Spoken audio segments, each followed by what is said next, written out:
Kulkos waited nervously inside Corielstras's chambers in Dalaran. Malygos had charged him with liaising with the mortal mages and grumpily suggested talking to the Nerubians and the Kirin Tor. He smiled happily at the memory of Malygos absent-mindedly giving him the orders while fixated on the new clutch of eggs. Soon he would have new brothers and sisters in the blue dragonflight. Kulkos was glad that Lord Malygos was finally showing signs of mental stability and a sense of purpose after his trip deep into Northrend. Kulkos had contacted Corielstras to request introductions with the key mages in Azrael Nerub and the Kirin Tor. Corielstras had suggested that he meet with a representative of the Kirin Tor, Azrael Nerub, and Quel'Thalas, so he had agreed and was now waiting for everyone to arrive. Kulkos was pulled from his thoughts as he heard the door open and turned to see Corielstras leading 3 individuals into the chamber. Kulkos, let me introduce Archmage Ansiram of the Kirin Tor, Vizier Hadix of the Anomalous Magic Research Division of Azrael Nerub, and Prince Kael'thas of Quel'Thalas, said Corielstras, smiling as he introduced the 3 mages behind him. This is Kulkos of the Blue Dragonflight and the representative sent by Malygos. He has come today with a proposition that might be of interest to all of us. I am glad to meet with you, Kulkos enthusiastically greeted the 3 mages while doing his best to hide his nerves. Lord Malygos suggested that in light of the recent rise of numerous dangerous magical threats, there should be an organization of mortal mages and the Blue Dragonflight to deal with any dangerous magic users. It is my flight's charge, after all, to protect Azeroth from magical misuse. Kulkos wasn't completely certain what had prompted Lord Malygos to start interacting with mortals, but he had mentioned having plans for this organization. Lord Malygos had a lot of plans recently and was always really busy. While I agree that there should be an organization to deal with any who delve into forbidden magic, our previous attempt led to failure. Now such duties are handled chiefly by the Kirin Tor, Archmage Ansiram said with a glance at Prince Kael'thas. How do you propose to avoid the failure of the Council of Turisfal? The Circle of Viziers has heard rumors of the fall of Medivh, Guardian of Turisfal, Vizier Hadix asked suspiciously. Can you explain the events that led to his betrayal? We've heard much of it already, but Azrael Nerub would like further clarity of events that led to the creation of the Dark Portal. The Council of Turisfal was an organization of mages that empowered one individual to deal with dangerous magic users, Ansiram answered, carefully choosing his words. Instead of allowing the council to choose the next guardian, Ejoyan, then Guardian of Turisfal, chose her son Medivh and transferred her power to him. We had believed for a long time that Medivh had purposefully betrayed Azeroth when he opened the Dark Portal. It is only thanks to Malygos and Gul'dan's memories that we now know he was possessed by the leader of the Burning Legion. Empowering a single person with massive power and asking them to shoulder the responsibility of pushing back the Burning Legion's influence is a ridiculous proposition, said Vizier Hadix, scoffing disdainfully at the idea.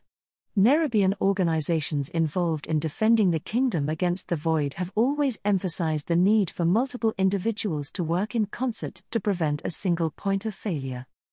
Unfortunately, the method used by Quel'Thalas to protect the kingdom from aberrant mages by using runestones is not foolproof, said Kael'thas, his voice thoughtful. Investigation of Caer Darrow Keep indicates that the Horde was able to modify the runestones for nefarious purposes. If a new organization is convened, it is clear to me that the members must work in concert with frequent updates on investigations, Corielstras suggested. Also, the methods used to deal with the Void and Fel magic users must be varied to ensure that the Burning Legion and the Old Gods do not find ways to bypass observation. Would the Blue Dragonflight be willing to teach the members methods and spells to counter the vile magic? Asked Archmage Ansiram, directing his question toward Kulkos. Kulkos nodded eagerly before he replied, Lord Malygos has approved the training of mortal mages of methods to counter Fel and Void magic and their corruptive influences. In exchange for this training by the Dragonflight, I suggest that the Kirin Tor, Azrael Nerub, and Quel'Thalas pool existing knowledge on the Fel and Void magic, Corielstras joined in. I understand that each nation does not want to reveal all its secrets so easily. However, The threat of the Burning Legion and the old gods are too much for one kingdom to handle alone. If the knowledge is restricted only to the members of this new council, I can persuade the magisters to accede to your request, said Kael'thas. Vizier Hadix nodded in agreement and said, High King Anubarak is very concerned about the threat of the old gods and would be open to such an arrangement. I will have to bring this matter up with the Council of Six, but I think I will be able to persuade them in light of recent events, Archmage Ansiram added. Do you have any suggestions for the initial members of this organization? Kulkos excitedly asked. Malygos has offered chambers in Azure Dragonshire as a secure meeting place. The Dragonflights, Kirin Tor, Azrael Nerub, and Quel'Thalas should all be represented equally in this proposed organization, Corialstra suggested before turning to glance at Kulkos. I would be glad to join Kulkos in representing the interests of the Dragonflights. At the agreement of all the mages in the room, Corialstras continued with a smile, what should be the name of this new organization? Kulkos could not help but eagerly blurt out, I suggest the Azure Circle. At that, everyone burst out with stifled laughter. Vizier Ymit of the Technological Research Division waited in the Nerubian shipbuilding yard main chamber to meet with Tuskar Captain O'Malik and Captain Averil Stanton of the Lordaeron Navy to discuss the concept of ship navigation. As she waited for her guests to arrive, she examined the sea maps compiled by the Circle of Viziers with the information provided by the Kirin Tor and Dalaran. At the sound of knocking on the door, Vizier Ymit got up from her warm cushioned seat to open the door. Captain Stanton walked in with a box full of delicate glass instruments and 2 heavy books. Captain O'Malik joined in shortly afterward with an old weathered scroll and a wooden lattice. Welcome, Captain Stanton, and Captain O'Malik. I am glad that you both responded favorably to my request to learn navigation techniques, said Vizier Ymit. Captain O'Malik rubbed his whiskers and replied, Of course, I am happy to cooperate with you. Trade with Azrael Nerub has been good for my people. Captain Stanton took off his tricorn hat and said, My brother survived the war with the Horde thanks to your Nerubian warriors. It would be an honor to help you with the navigation techniques used in the Eastern continent. So far Nerubian sailors have only practiced traveling along the coasts of Northrend within sight of land, Vizier Ymit nodded. The Technological Research Division is interested in developing reliable techniques for travel in the open ocean away from the coastline. While most Tuskar fishermen do not travel far from land, the turtle boat captains need to navigate on the open seas, Captain O'Malik said thoughtfully. We use stars, the currents, and the wind to work out the correct path to the known ports and then adjust our course once we can see the coastline to dock the ship. The old Tuskar rolled out the leather scroll on the table and started to explain the star charts drawn on the scroll. Both Vizier Ymit and Captain Stanton looked at the beautifully illustrated document with interest. Captain O'Malik explained, the star charts show the direction of the port with respect to the setting and rising of heavenly objects like the sun, the moons, and the brightest stars that can be observed in each of the Northrend ports. What are these? Asked Vizier Ymit, pointing to the wooden lattice with strings and beads. This wooden lattice, as you call it, contains the information on the location and direction of the main currents and the wind, Captain O'Malik said, proudly running his fingers over the beads on the lattice. The beads are the location of the ports. For example, the red bead here is Moki Harbor. If I run into a strong current due east, I can immediately identify my location relative to the landmarks by following this blue thread.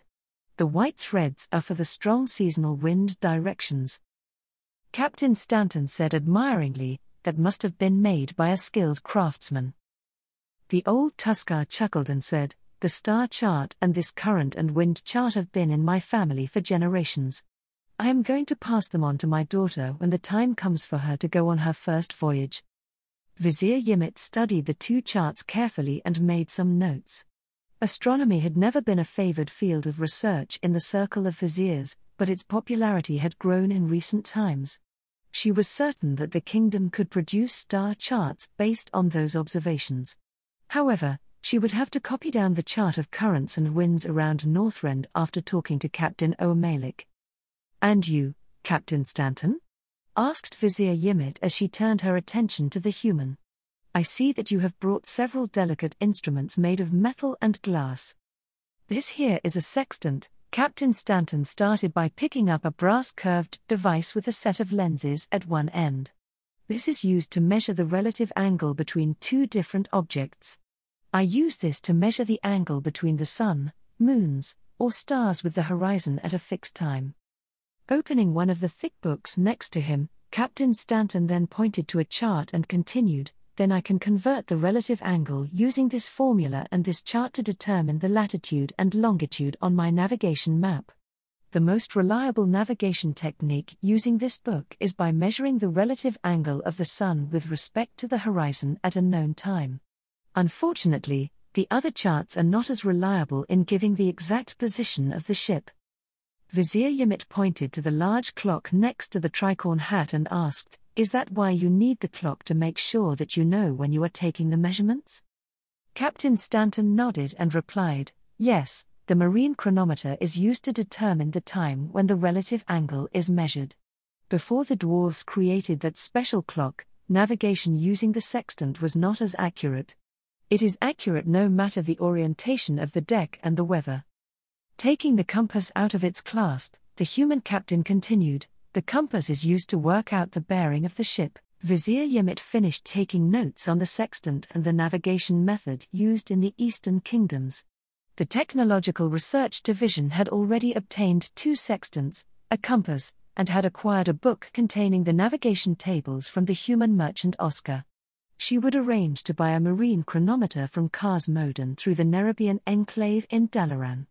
Even if Azrael Nerub could not reverse engineer the mechanical device fully, she was confident that a magically enchanted clock could also serve the same purpose.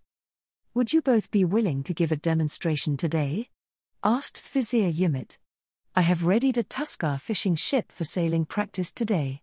I will also like to practice both techniques myself." At the agreement of the 2 captains, she led the way down to the docks. Vizier Yimit chittered with frustration as the incoming fog made it difficult to get the angle of the sun with respect to the horizon using the sextant. She had missed the port by at least 2 miles as per her last calculation, and now the boat was stuck in the lagoon until the tide came back. At least she was lucky that she had not run into a reef like her last voyage. Ever since her conversation with Captain O'Malik and Captain Stanton, she had been diligently practicing the 2 navigation techniques.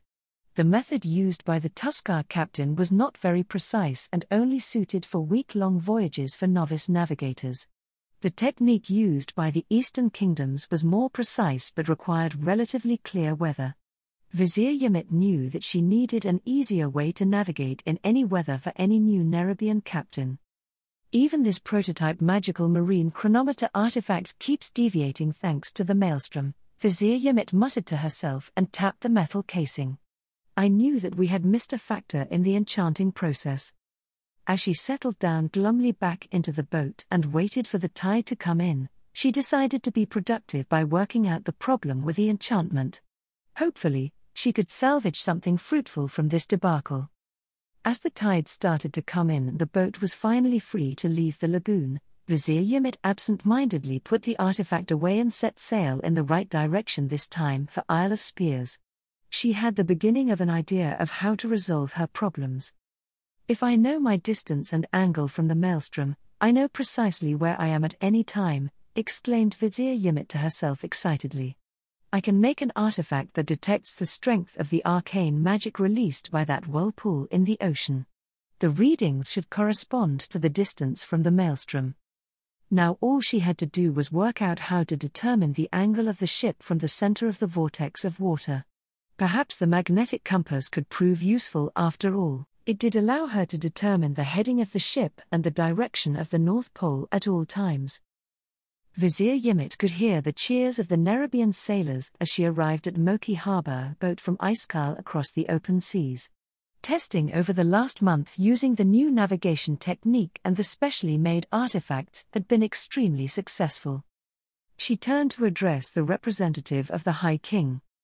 "This arcanometer artifact and compass sextant artifact can give the accurate position of the ship at any point on the ocean, even in the midst of storms. I can determine the distance from the center of the maelstrom using the Arcanometer artifact. Then I use the compass sextant artifact to work out the relative angle between the North Pole and the center of the maelstrom. As I just demonstrated on this trip, this combination allows any Nerubian captain to navigate across the ocean. Very well, I will inform High King Anubarak that the difficulties with navigation have been resolved, Elder Nadok said in a satisfied tone. You should expect to be invited to meet with the High King to receive a special commendation to commemorate your great service to Azrael Nerub. There were many events in the last few years that brought great change to the Eastern Kingdoms as a whole. The Dark Portal's creation, Stormwind's fall, the First and Second Wars against the Horde, first contact with the Nerubians of Azrael Nerub, creation of the Alliance of Lordaeron, contact with the Dragonflights, the threat of the Void, and more.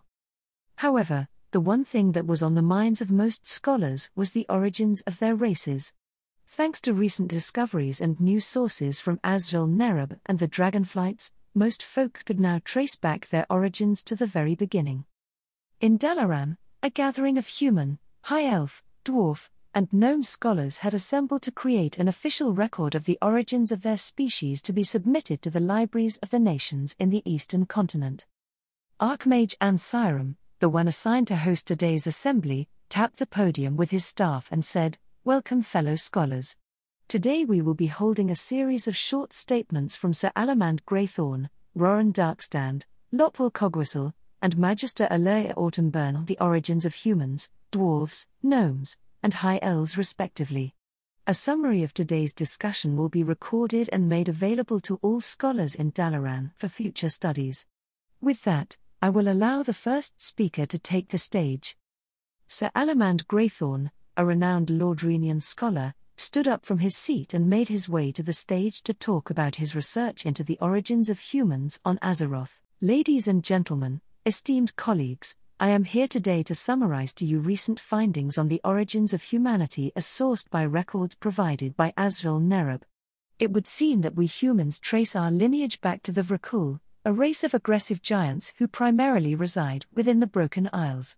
Furthermore, corroborating evidence provided both by the Tears Guard and as a result of the Explorers League expedition to Udaman confirms that the Vrykul were once golem-like constructs created by the Titans. Such findings are similar to the recently discovered origins of both the gnomes and the dwarves." Pausing to drink a glass of water, Sir Greythorn soon continued, "It is said that a portion of Vrykul children were born weak and ugly, being the very first humans, whom the Vrykul leadership at the time ordered the deaths of. These ancestors of mankind were spirited away by parents who refused to kill their deformed offspring to faraway lands and raised on the legends of Tyr. The nascent human civilization settled and thrived on the eastern continent." Ansiram listened with great interest as the scholar continued to share the origins of humanity on Azeroth. Not only were such matters fascinating to him from an intellectual standpoint, but there was a good chance they may one day become important. At the end of the speech, one of the scholars from Alterac asked, "Would it be possible to examine the Vrykul in Northrend? Think of all the fascinating information we could discover by trying to understand our forebearers." Vizier Hudrek, a Nerubian diplomat sent by Krivax to attend these proceedings, spoke emphatically as he refused the scholar.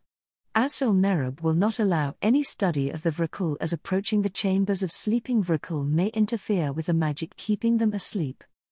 Ansiram decided to step in before things could get heated. The Kirin Tor agrees with Azrael Nerub on this matter. Considering that many of the Vrykul of Northrend killed their human offspring for being weak, approaching such beings would not be safe for anyone.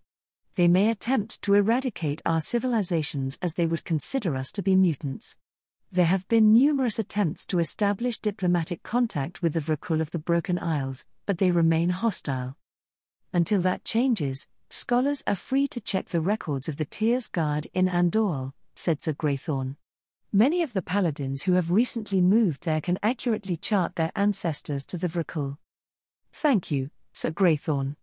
Now, would Roran Darkstand from the Explorers League please present the findings of the dwarves? Ansiram asked as Sir Greythorn left the podium. After the elderly dwarf rose from his seat and finished making his way to the stage, He didn't waste any time before beginning his presentation. It's become clear in recent times that dwarves share our ancestral history with our gnomish cousins. Since our histories are so intertwined, it only makes sense that Lotwil Cogwhistle from Nerubian presents the findings together with me. Several of his fellow gnomes cheered as Cogwhistle stood up from his seat with a spanner in his hand and joined the dwarf on the stage. Based on the recent expedition to Udaman led by Bran Bronzebeard, we have discovered something truly remarkable. The gnomish scholar spoke enthusiastically. We've learned that the dwarves were once beings known as the earthen, constructs created by the Titans for the purpose of excavation. Gnomes on the other hand were once mechanomes, totally clockwork beings made to maintain the Titans' technology. The rediscovery of our homeland in Udaman has resulted in a great deal of celebration and introspection back in Ironforge and Nerubian, Roran said, a tad more subdued. Thankfully, we are able to converse with a few remaining earthen in Udaman. However, their thought processes are very mechanical in nature, and communication with them can be difficult.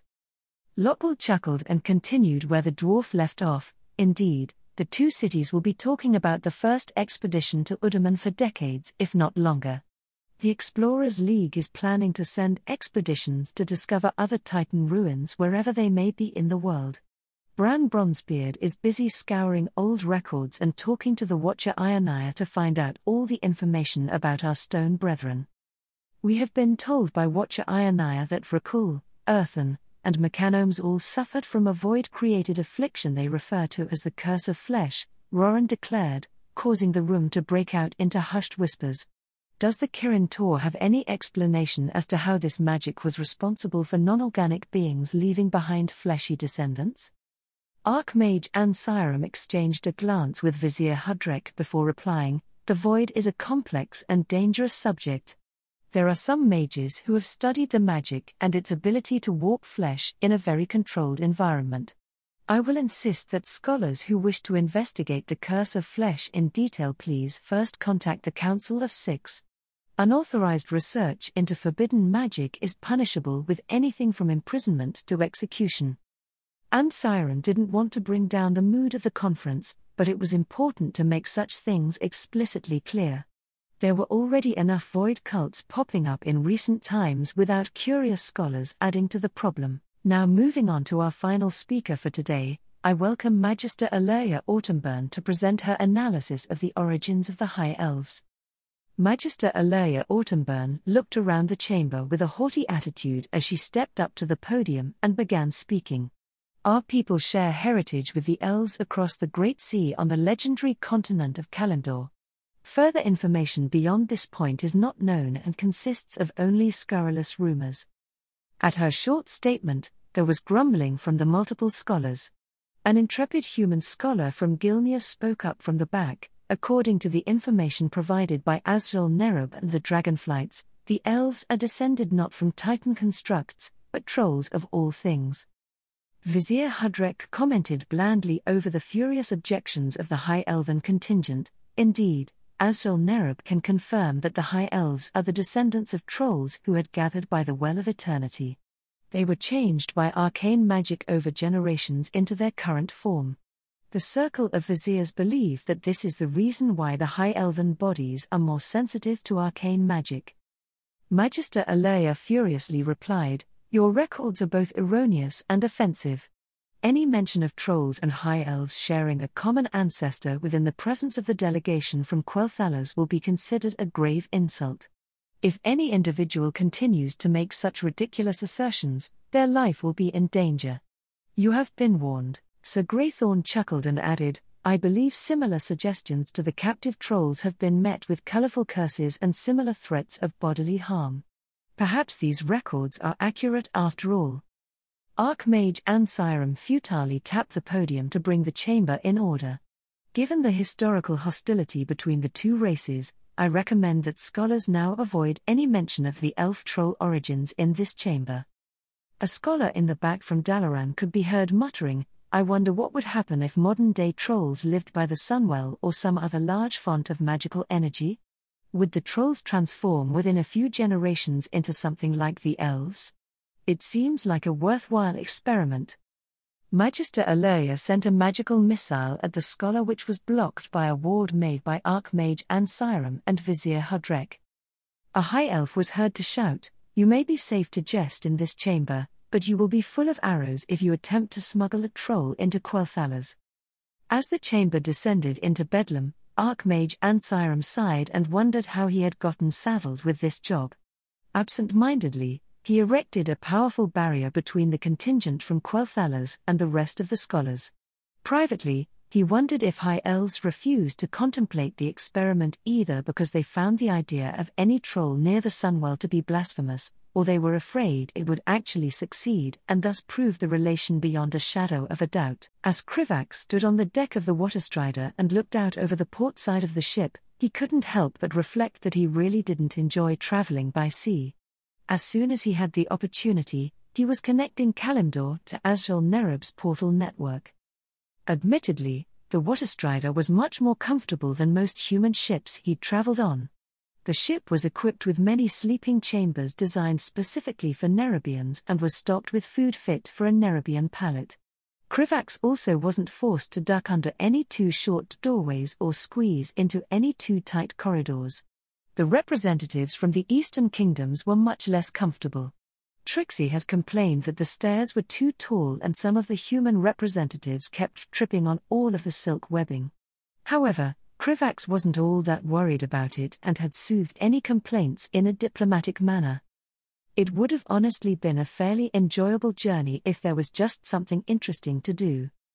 The only notable event during their journey had been when their ship was harassed by a small group of Naga, but a few well-aimed shots from a rifle and a swoop by a swarm of Nerubian flyers had sent them running. It didn't help that the lack of easily accessible ley lines and magical disruptions caused by the maelstrom prevented him from scrying anyone and checking in on his subordinates. As a result, Krivax had spent most of the journey holed up in his quarters and working on his goalmancy. He had made some good progress and his personal project was coming along nicely, but he was about ready for their trip to be over. Thankfully, the Waterstrider was a very fast ship despite its size and they had spotted land more than a week ago. Captain Yimit was now sailing the ship around the northern coast of Kalimdor to their destination. Yesterday, Irenicus had shifted into his true form and flown off to inform the Night Elves of their arrival. The dragon was supposed to have already returned but had still yet to do so. According to the map of Kalimdor provided by Alexstrasza, the Waterstrider was nearing the Night Elf port town of Oberdeen, and Krivax really wanted official permission to land before they made their final approach.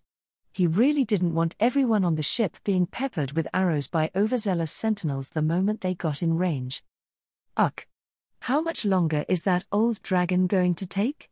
Trixie complained at his side, unknowingly echoing Krivax's thoughts. Gnomes aren't meant to spend this long at sea.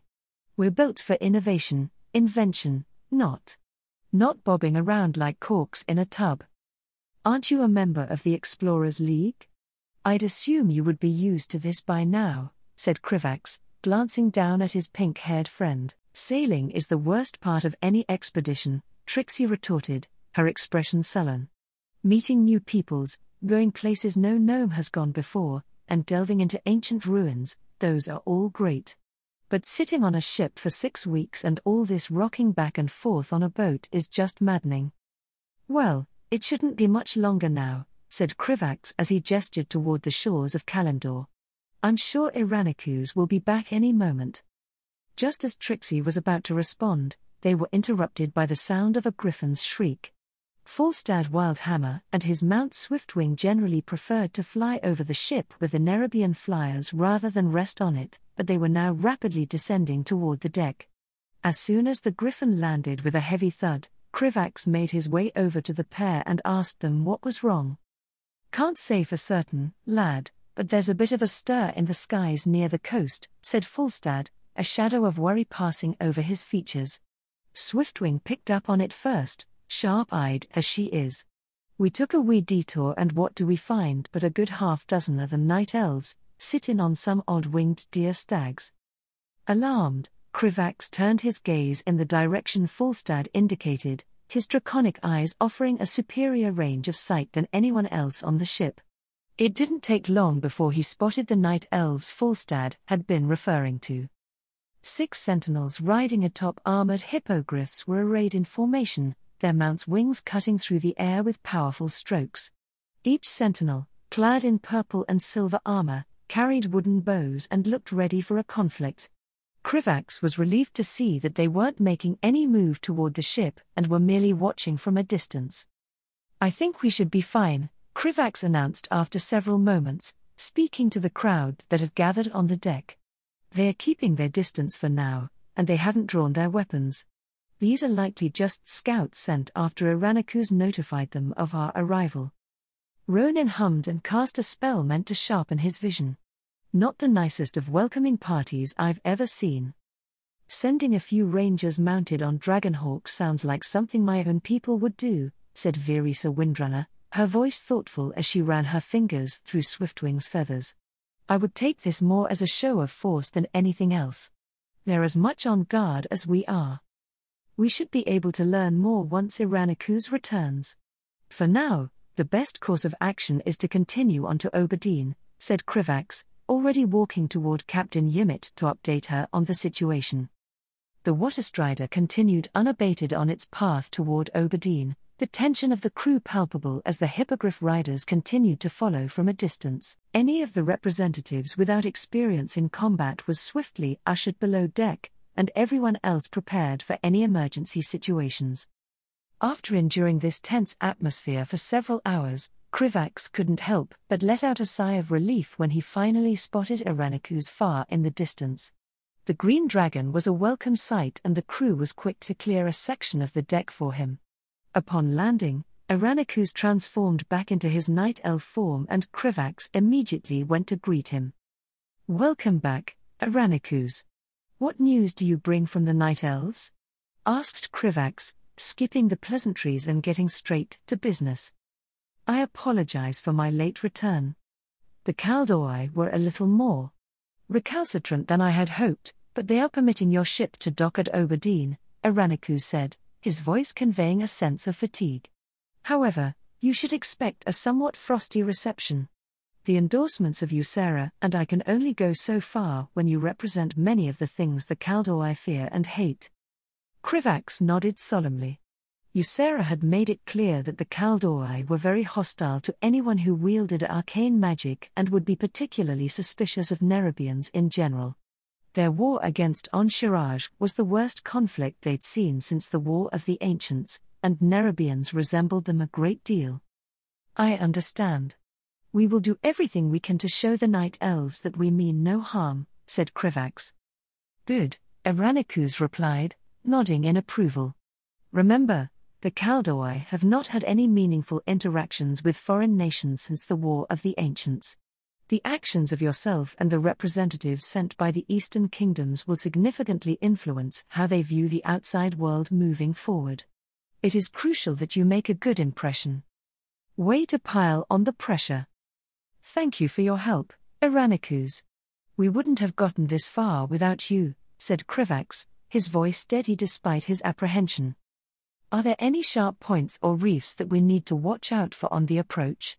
Captain Yimit asked anxiously, looking at the map provided by Alexstrasza. "I would prefer to arrive in daylight and use the Nerubian flyers to scout out a safe path into the port if possible." "I did not see any dangerous rocks close to the harbor on my way in," Iranikus replied. "As long as the Nerubian flyers stay within 2 ship lengths of the Waterstrider, you should be fine." With the Green Dragon's report, the crew seemed to relax a fraction and the tension eased as they sailed toward Oberdeen. The Sentinel Hippogriff riders remained a silent escort, vigilantly watching the ship as they neared their destination. As the sun was just beginning to dip beneath the horizon, Krivax finally caught sight of the town they would be docking in. It was immediately clear to him that Oberdeen was not a large city.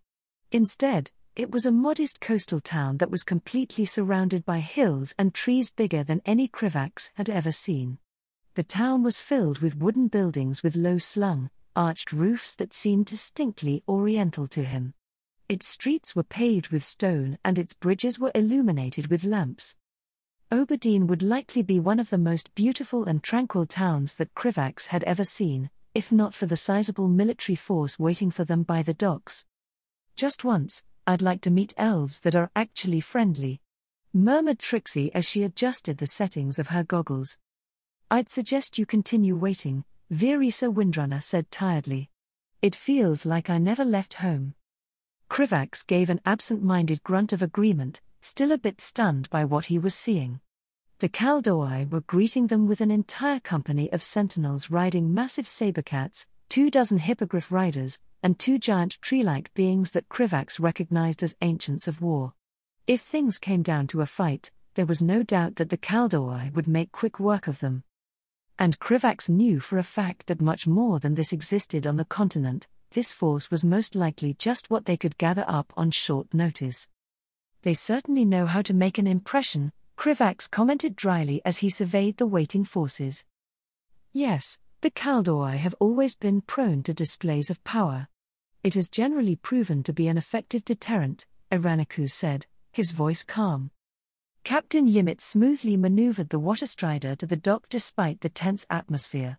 As the ship dropped anchor and finally came to rest, the crew quickly set about securing the vessel and lowering the gangway. Iranikus and I will be speaking with the Night Elves first, Krivax announced, his voice carrying over the deck. This situation was much more tense than he had expected, and Krivax didn't want to worry about someone causing a diplomatic incident before they could make a good first impression. Everyone else should remain on the ship until we return. Stay calm and do nothing that could be construed as aggressive. A chorus of agreements and nods met his words. He knew there would be some who didn't like being sidelined, but this was ultimately Azrael Nerub's expedition. Besides, no one was eager to jeopardize the delicate diplomatic situation they found themselves in. Krivax, followed by Iranikus and surrounded by his guards, descended down the gangway as they stepped foot onto the dock. A hush fell over the crowd of night elves as they saw Krivax's full form, and he could even see many of them tightening their grips on their weapons. There were times that he enjoyed being a 14-foot-tall intimidating spider-dragon person, but this wasn't one of them. Ignoring their reactions as best he could, Krivax advanced toward the front line of sentinels. As he approached, a grim-faced night elf woman riding a fierce sabercat directed her mount forward. The woman had silver eyes, long blue hair, and wore armor no different from the rest of the sentinels, but her presence and the glances the others were sent to her made it clear that she was in command. She watched Krivax approach with a stern, unreadable expression. When they were just a few feet apart, the woman gestured for him to stop and he quickly complied, trying his hardest to project an aura of peaceful intent.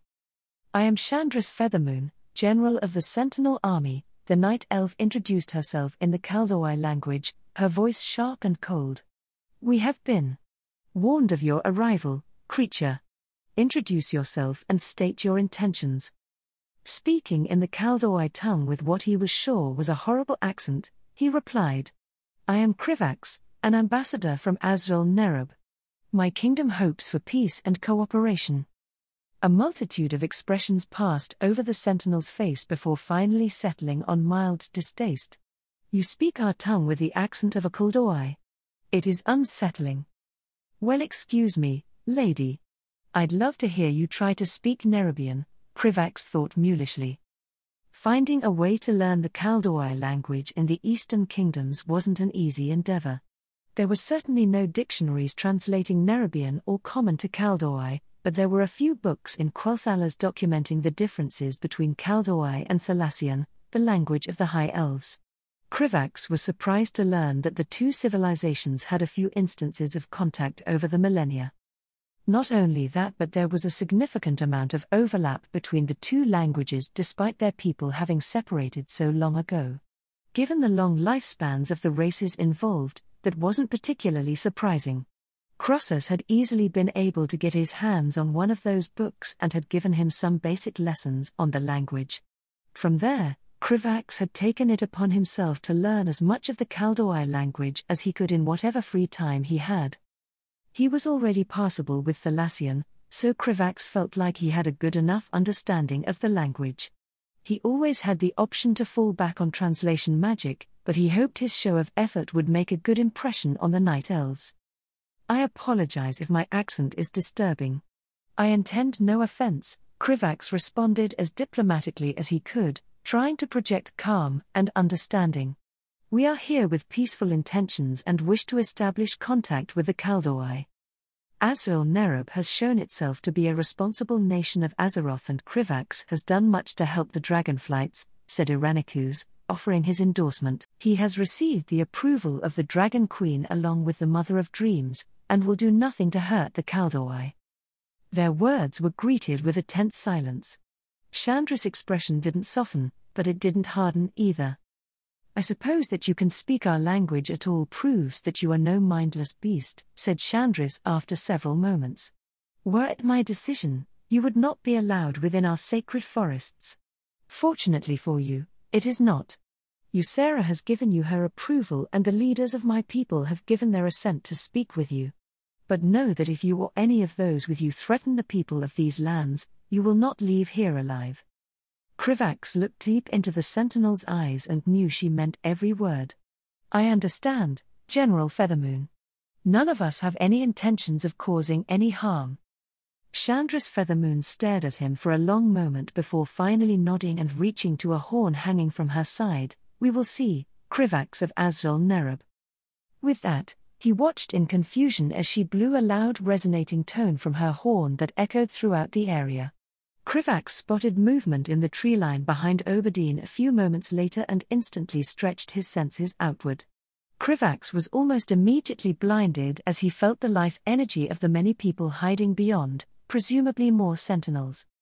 However, one individual stood out from the rest, a figure who radiated an immense amount of life energy that was only surpassed by what he had felt from the aspects. Time seemed to halt as Cenarius, Lord of the Groves, stepped out of the forest. Despite them both being about the same height, Krivax couldn't help but feel a bit small compared to the demigod.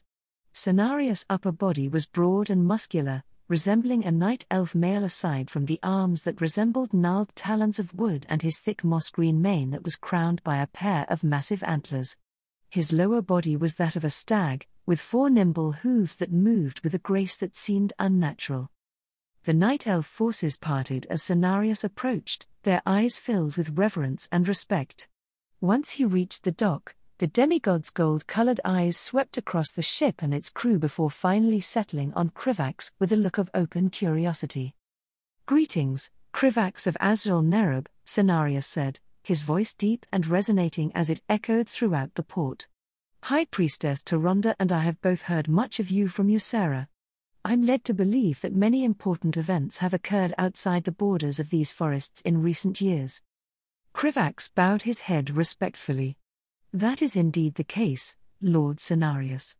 Aside from establishing a dialogue between Azrael Nerub and the Kaldoi, I also hope to speak to your people about several threats relevant to the safety of Azeroth. My people believe we have much to gain from cooperation, and much to lose from isolation. Cenarius regarded him for a moment before nodding solemnly. It is rare that the Lifebinder would approve of a mortal enough to share a portion of her power. Coupled with the recent increased activity of the aspects as well as their recent actions in Maraudon, I believe we will indeed have much to talk about. Maraudon? What did they do there? Krivax wondered curiously. But that is a conversation for later, Cenarius said before turning to Chandris. General Feathermoon, please see to it that our guests are provided with suitable accommodations. They have journeyed from afar and would surely appreciate the opportunity to rest. Chandris nodded, her expression stern but no longer so openly hostile. As you command, Lord Cenarius. We will speak after your people are settled. I suggest you make clear to them that there will be severe consequences if any of them do anything to harm these lands, said Cenarius. The demigod gave Krivax one last measuring look before turning around and silently walking back into the forest.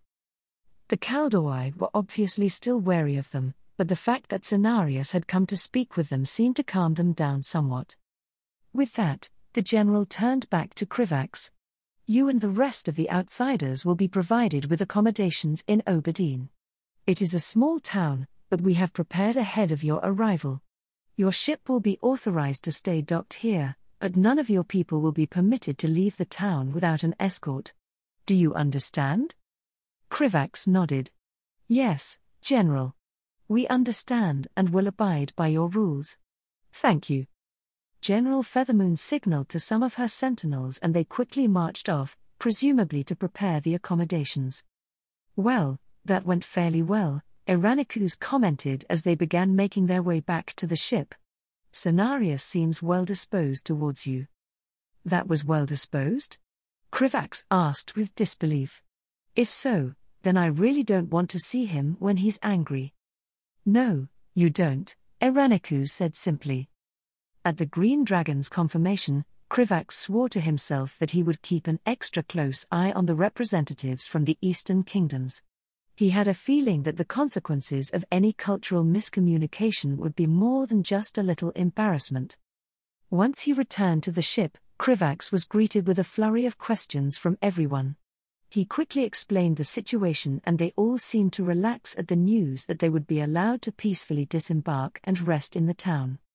Just remember to be respectful and don't do anything that could offend the Kaldoi, Krivax reminded the group before turning to Ronan. Also, keep any displays of magic to a minimum. The Kaldoi aren't particularly fond of arcane magic. Krivax's words were greeted with a round of nods and murmurs of agreement. As he finished giving his final reminders, the crew and passengers of the Waterstrider began to disembark. They were greeted by an escort of sentinels who led them into the town. Their journey through Oberdeen was an interesting experience. The streets were relatively clear with the majority of the Kaldoi civilians retreating to the safety of their homes. As they made their way through the town, Krivax noticed that the Kaldoi watching them from the shadows were all adult females with no men or children to be seen. He had already known that Kaldoi were immortals who stratified their society by gender, but seeing it for himself was a different experience.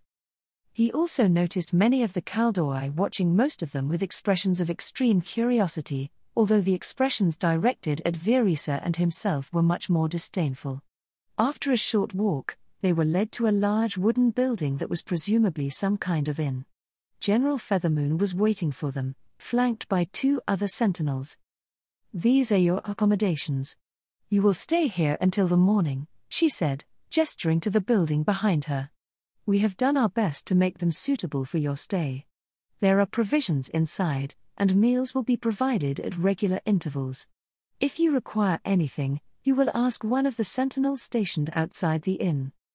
With that, Chandris left with her sentinels and their group made their way into the inn. The accommodations were simple but comfortable, with soft beds and a common area that had been stocked with fresh food, mostly fish and unfamiliar fruits. They spent the next few hours settling in and it wasn't long before a wave of tiredness began to wash over them. As night descended over Oberdeen, everyone retired to their rooms one by one. However, Krivax hadn't felt the need to sleep ever since he had been empowered by Alexstrasza, so he decided to stay in the common area and continue his studies until the morning.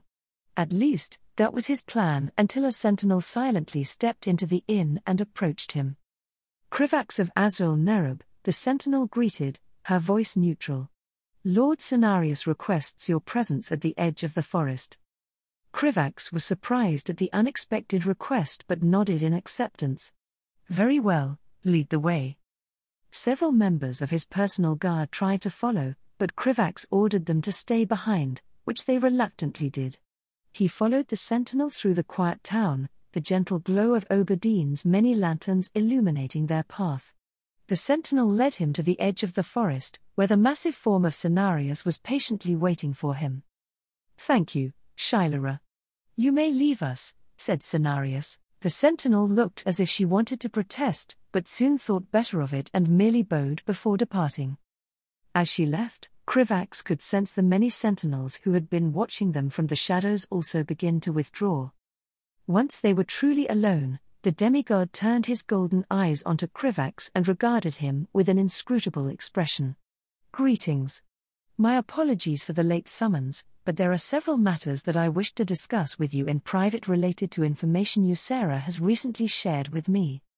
If I may ask, what exactly did Ysera tell you about me? Krivax asked nervously. Everything, said Cenarius, his expression impassive as he stared at Krivax. She has informed me about your reincarnation and your prophetic predictions of Azeroth's future. I see. Has she told anyone else? Asked Krivax, wondering just how many people the Aspects had shared his secrets with without informing him. No. She informed High Priestess Taronda that you were a powerful prophet, but only I was told the full story, Cenarius said, his gaze still locked onto Krivax. Ysera and I share a bond that someone as young as yourself couldn't hope to understand. Her sharing this information with me is vital for Azeroth's future and is one of the only reasons that your people were permitted entry to our lands. I would suggest you forgive her for divulging your secrets. Krivax let out a sigh of relief. He didn't like that the Aspects were telling people about him without first informing him, but there wasn't much he could do about it. He was just glad that they at least seemed not to be telling anyone aside from their closest confidants. Krivax pushed away his annoyance and decided to move on. I understand, Lord Cenarius. What is it that you wish to discuss? You are probably unaware, but the information that you shared with Aspects has already resulted in several major events that will heavily affect Kaldoi society, Cenarius explained, his gaze becoming serious. I wish to speak with you personally so that I could ask your opinion on several important matters, including Theridra's, Fandral Staghelm, and Illidan Stormrage. Oh boy. Malygos carefully studied the wards in front of him and was reluctantly impressed. When the little prophet first told him about the Guardian of Tirisfal, he hadn't believed they would be as powerful as the Nerubian described. Now that he was standing outside of Khorran, the abandoned mage tower that once belonged to Medivh, he was beginning to see the truth of the little prophet's words. The wards were constructed in such a way that bypassing them would be impossible for all but the most powerful mages on Azeroth. Of course, they relied on being connected to the largest leyline nexus in the Eastern Kingdoms, but the former Guardian of Tirisfal had still clearly been more skilled in magic than the vast majority of mages. Unfortunately for Medivh, Malygos was more than capable of dismantling the wards. He considered how he would go about doing so before deciding to slowly open an entrance through the wards rather than quickly destroying them. It had been a long time since Malygos had seen such impressive and unfamiliar magic, and he found himself uncharacteristically excited as he got to work. Besides, Malygos had been far too busy recently and he wasn't looking forward to returning to his duties. He and Archidas had been attempting to create a method to purify void corruption from afflicted beings without causing them harm, and they had made little progress. Budaman possessed an artifact capable of doing so named the Eye of the Watchers, but it also required the complete restructuring of the target's soul. Not only that, but Malygos was also forced to provide aid to Corielstras for his journey to Draenor as well as help dispose of the Cathrax killed by the mortals. Malygos had hoped he would be able to sleep for a few years after he finally killed Nelthorion, but there was simply too much to do. Suffice it to say, the chance to immerse himself in an entertaining challenge like the one before him was a welcome diversion.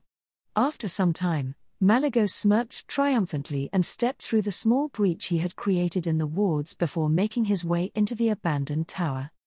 He could feel a faint presence take note of him the moment he entered Khorran, but Malygos paid it no mind.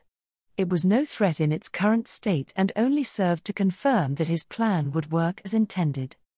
The air inside Khorran was stale and lifeless, a far cry from the vibrant energy that thrummed through the nexus. Still, Malygos had to give credit when it was due. The tower itself was layered with powerful magic and was a testament to the prowess of its former master. Medivh must have truly been a capable mage, for a mortal at least.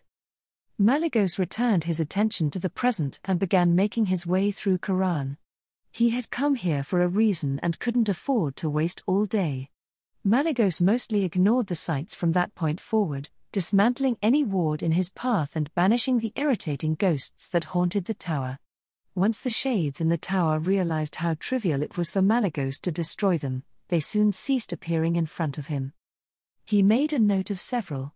Interesting anomalies such as a malfunctioning Titanic watcher that the mortal had stashed away and a group of undead that seemed to be acting in some manner of play. Malygos was very interested in returning to examine both of them in the future, but now was not the time. Once he was halfway through the tower, Malygos was forced to destroy a surprisingly sturdy golem and even discovered a satyr of all things hiding behind a bookshelf in the library. As he killed the creature and its pet demons, Malygos was baffled as to how it even managed to find its way into Quran. Satyrs were demonic creatures native only to Kalimdor, so there was no reason for it to be here. Sargeras must have summoned it as a servant while he was possessing the mortal's body, Malygos eventually concluded. This wretched tower makes no sense. Malygos continued through the library as he made his way up the tower, passing a fairly impressive observatory and a magical defense system that resembled a game of chess. By the time he finally reached his destination, Malygos was relieved that he didn't need to experience any more of the nonsensical mage tower. As he looked around, Malygos had to admit that Medivh had done well when constructing his personal chambers. The mortal had redirected much of the energy being produced by the nearby ley lines directly into the room, presumably to fuel his spells. This made it the perfect place for Malygos to perform the ritual he had traveled so far to conduct. The fact that the room itself had a sympathetic connection to Medivh that he could exploit only made it more convenient. With a wave of his hand, Malygos began to rearrange the room to suit his needs. He dismissed the quaint human furniture and summoned a circle of ancient draconic runes in the center of the room. Almost immediately, he could feel the potent energy of the ley lines surge toward his summoning circle and suffuse it with arcane energy. Malygos took a moment to re-examine the runes. The ritual that he was about to conduct was far different from what he was normally used to, and he wanted to be sure everything was correct. Of course, Malygos rarely made mistakes and the runes were inscribed correctly. Seeing no reason to delay any further, the aspect of magic began to weave his spell. The runes seamlessly responded to his will, their energies intertwining with the leyline nexus and connecting him to its power. The room began to hum with arcane energy, the air crackled with power, and the very fabric of reality seemed to ripple and distort around Malygos. As the layers of reality weakened, he ruthlessly latched on to the faint presence he had felt watching him since the moment he stepped into Quran and began to draw it toward the circle. The presence's resistance was impressive but was no match for Malygos' immense power. With a final burst of effort, he broke through the resistance and forced his target into the summoning circle. Suddenly, the room stilled. The wild energy that had been coursing through the room a moment ago seemed to be sucked into the circle, leaving an eerie calm. An ethereal form slowly began to materialize, becoming more solid with each passing moment. Soon, standing in the circle was the spectral image of the former guardian of Tirisfal himself, Medivh. While his form was translucent and wavered slightly, his eyes were sharp and focused as he warily studied Malygos. "Why have you summoned me, aspect of magic?" Medivh's spectral voice echoed throughout the room, the sound seeming to come from all directions at once. "How did you know that I had not yet passed on?" Malygos met Medivh's gaze unflinchingly. He had thought long and hard about what he had learned from the little prophet and how he could best save Azeroth. It was now time to begin putting his plan into action. There would come a time that Azeroth would need to bring the fight to the Legion, and Medivh's knowledge of Sargeras and the Dark Portal would be invaluable. "Azeroth needs you, mortal," Malygos said, his voice cool and steady. "The portal you opened is a permanent vulnerability that the Burning Legion will inevitably find a way to exploit. You have also had more contact with Sargeras than any living being on Azeroth. If your title means anything at all to you, then you will cease uselessly wandering this world as a phantom and help us prepare against the Legion." Medivh's spectral form flickered and his eyes narrowed. "If you are so familiar with what I have done, then you know why I have no right to return.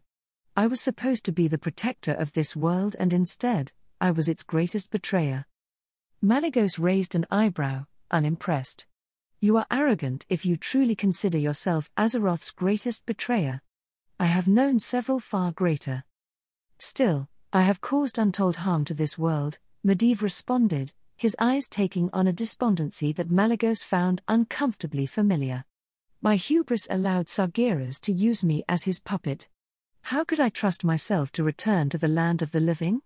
How can you be sure that I am not still under his influence, aspect of magic? According to the little prophet, Medivh had been resurrected several years into the future and had not been under the control of the Legion. There was no guarantee that would be the case this time, but it was a risk Malygos was willing to take. Do not misunderstand, mortal. Your fate as Sargeras' puppet was sealed from the moment you were possessed. There was nothing anyone could have done to stop it, said Malygos, his voice cold and unyielding. However, it is your choices now, free from the Legion's influence, that will define you. It was a difficult lesson for me to learn, but wallowing in guilt and self-pity does nothing but harm those you care for.